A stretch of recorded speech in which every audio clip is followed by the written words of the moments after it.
The quaint college town of Moscow, Idaho, nestled amidst rolling hills, had always been a sanctuary, a place where the pace of life was slow and the community was tightly knit. The town's charm lay in its simplicity, where everyone knew each other, and the sense of safety was almost palpable.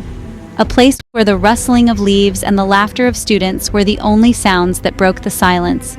The University of Idaho was the heart of this town, its students bringing vibrancy and energy to the streets. The campus was always alive with activity, from academic pursuits to social gatherings, creating a lively atmosphere that was cherished by all. But on a cold November night, the tranquility was shattered, replaced by an act of unimaginable violence that sent shockwaves through the community and beyond. The peaceful facade of Moscow was torn apart, leaving its residents in a state of disbelief and fear. The night was cloaked in an eerie silence, broken only by the distant wail of sirens and the flashing lights of police cars.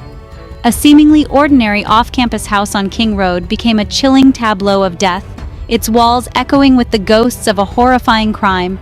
The house, once a place of laughter and camaraderie, was now a grim reminder of the fragility of life.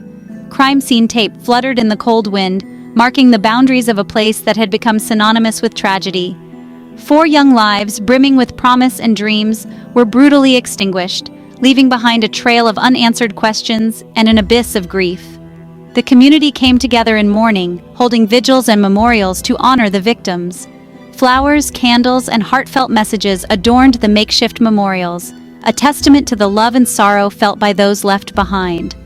The victims, students at the University of Idaho, were full of life, their futures as bright as the autumn leaves that once adorned their quaint college town. They were friends, classmates, and beloved members of the community, each with their own unique dreams and aspirations. Their loss was felt deeply, not just by their families, but by everyone who had the privilege of knowing them. Now the only sounds that echoed through the empty streets were the whispers of fear and the sirens of a town forever scarred. The once vibrant streets were now shrouded in an atmosphere of unease, as residents grappled with the reality of the violence that had invaded their lives. The sense of security that had once been taken for granted was now replaced by a pervasive sense of vulnerability. The idyllic facade of Moscow had been ripped away, revealing a darkness that sent chills down the spines of even the most hardened investigators. The investigation was intense and relentless, as law enforcement worked tirelessly to piece together the events of that fateful night. The small town, once a symbol of peace, was now the epicenter of a chilling mystery that captivated the nation. The search for the perpetrator became an obsession, a race against time to bring a monster to justice. Detectives combed through evidence, interviewed witnesses, and followed every lead, determined to uncover the truth. The community watched and waited, hoping for answers and a sense of closure. The journey to justice was fraught with challenges, but the resolve to find the person responsible for such a heinous act never wavered. Ethan Chapin, a triplet, was known for his infectious smile and kind heart. A freshman, he was brimming with the excitement of new beginnings, his love for sports and his fraternity brothers a testament to his vibrant spirit. Zana Kernodal, a marketing student, possessed a radiant energy that lit up every room she entered. Her love for her boyfriend Ethan and her passion for her sorority sisters were just 2 facets of her multifaceted personality. Madison Mogan, with her infectious laugh and love for fashion, was a loyal friend and a bright spark in the lives of those who knew her. Kaylee Goncalves, known for her adventurous spirit and infectious zest for life, had a smile that could light up a room. She and Madison, inseparable best friends, shared a bond that seemed unbreakable, their dreams intertwined as they looked forward to their futures. The morning of November 13, 2022, dawned cold and bright, with the first rays of sunlight casting a serene glow over the frosty landscape. The town of Moscow, usually bustling with the energy of its residents, was slowly waking up to what seemed like just another ordinary day. However, the chilling discovery inside the off-campus house on King Road would soon shatter this peaceful morning, casting a long dark shadow over the entire community. The flashing lights of police cars and the stark yellow crime scene tape around the house were the first signs that something was terribly wrong. It was a scene that would forever be etched in the minds of the first responders. The expressions on their faces, a mix of shock and sorrow, spoke volumes about the horrors they had witnessed inside. As they entered the house, the gravity of the situation became painfully clear. The house, once filled with laughter and the energy of young lives, was now a silent tomb. The walls, which had once echoed with the sounds of joy and camaraderie, now stood silent, the air thick with the stench of death and despair. Every corner of the house seemed to hold a haunting memory of what had transpired. The victims, found on the second and third floors, had suffered multiple stab wounds. The brutality of the attack was evident in the sheer number of wounds inflicted, sending chills down the spines of even the most seasoned investigators. Each step they took, marked by police markers and bloodstains, told a story of unimaginable violence. The murder weapon, believed to be a large fixed-blade knife, was missing, adding another layer of complexity to the already baffling case. The absence of the weapon left investigators with more questions than answers, as they tried to piece together the events of that fateful night.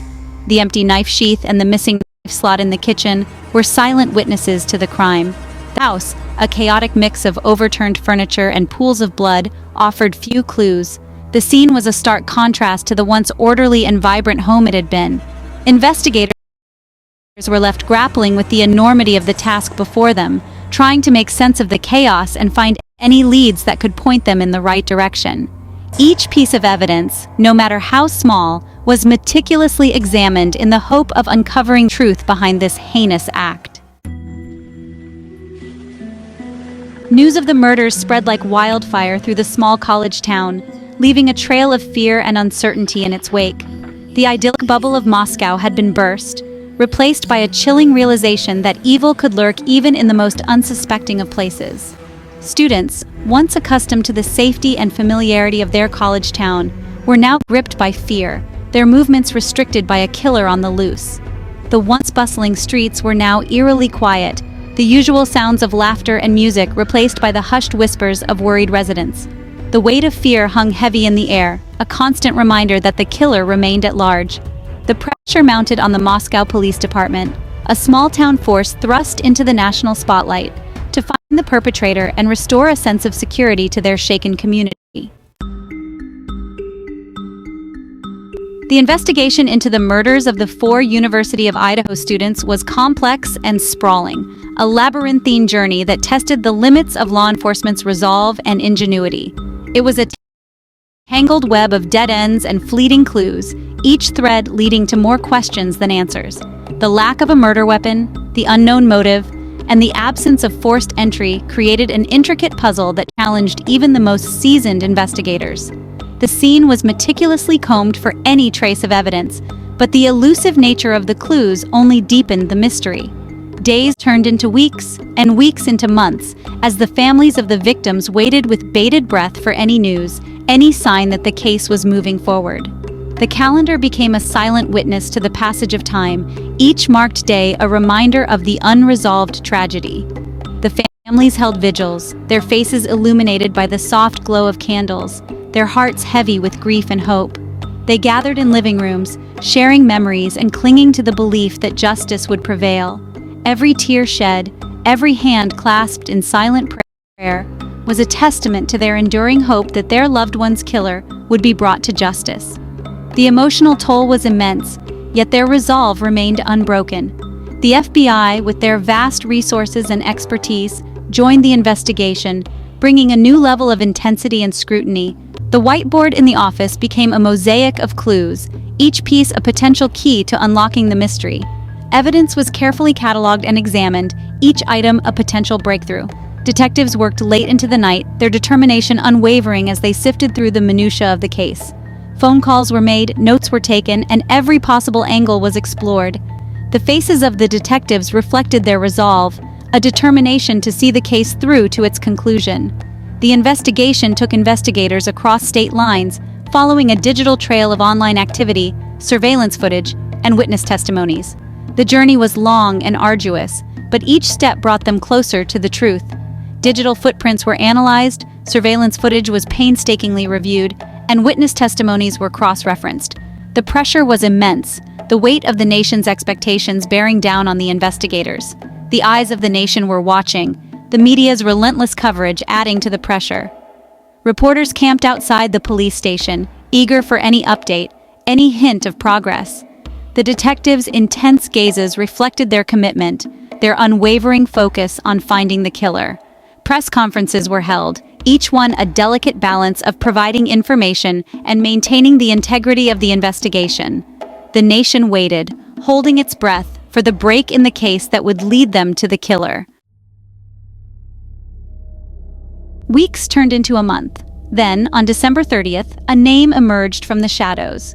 Bryan Kohberger, a 28-year-old PhD student studying criminology at nearby Washington State University. His background sent a chill down the spines of investigators and the public alike. Here was a man who had dedicated his studies to understanding the intricacies of the criminal mind, a man who had immersed himself in the darkest corners of human behavior. Kohberger's interest in criminology wasn't merely academic, it seemed to border on the obsessive. He had reportedly conducted surveys, asking people to detail how they committed crimes, what they felt, and the steps they took to plan and execute their acts. This chilling detail painted a disturbing picture of a man not content with simply studying crime, but perhaps harboring a dark fascination with it.